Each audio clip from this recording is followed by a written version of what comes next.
Iyi ni video y'Imana. Abadakunda video z'Imana ubu ngubu bamaze gusimbuka kare bagiye kwirebera izindi. Ariko wowe usigaye ahari ni ikimenyetso cy'uko hari icyo Imana ishaka kukubwira. Imana iragukunda cyane ku rwego itifuza kugutakaza. Abantu benshi bakunda kubwirwa ngo mwihane muhindukire Satani araje, Imana igiye kubahana rarara ibintu nk'ibyo. Nizera ko ibyo ngibyo bishoboka kuko n'Imana yarimbuye Sodoma n'i Gomora yabanje kubaburira. Ariko ndagira ngo mumenyeshe ko ugukizwa kwawe cyangwa se gukurikira Imana kwawe ni wowe bifitiye inyungu cyane kurusha Imana ubwayo. Iyi si yuzuye abantu benshi baramya Imana ku buryo bo ubwabo baba bayihagije, ariko nawe iragukeneye. Impamvu igukeneye ni uko itifuza yuko wazarimbuka, kuko nubwo abantu babyirengagiza uko byagenda kose n'ubundi Yesu azagaruka, kandi nagaruka buri wese azamuhemba ibihwanye n'ibyo yakoze. Uwakoze neza azahabwa ibyiza, uwakoze nabi azahabwa nyine ibye.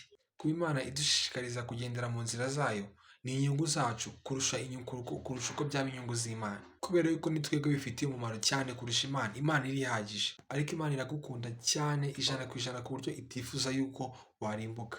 Kabone nubwo yaba ifite ibihumbi n'ibihumbi, wowe umwe nawe ufite agaciro kangana n'amande 99. Yesu ata intama 99 akajya gushaka imwe yazimiye. Bivuze ngo nubwo ifite abantu benshi bayikurikira, ariko nawe iragukeneye kugira ngo uze nawe winjire mu buntu bwayo, nawe ikugire umwana wayo utazarimbuka.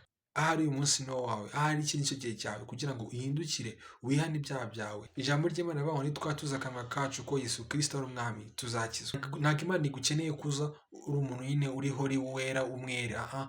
Vayo uko umeze, uko uri umunyabyaha, uko nguko nyine umeze uzaze. Yo ubwayo nuza ntabwo uzasubira yari uko umeze, izakwihindurira ikugire umuntu mushyashya. Ibyo byose byakunaniye, ibyo byose wibaza izabigusubiza kandi izagukemurira ibyawe byose. Niba waba uzi ko hari umuntu ukeneye ino message, wayimwohereza kugira ngo ubutumwa bubashe kwaguka. Shalom.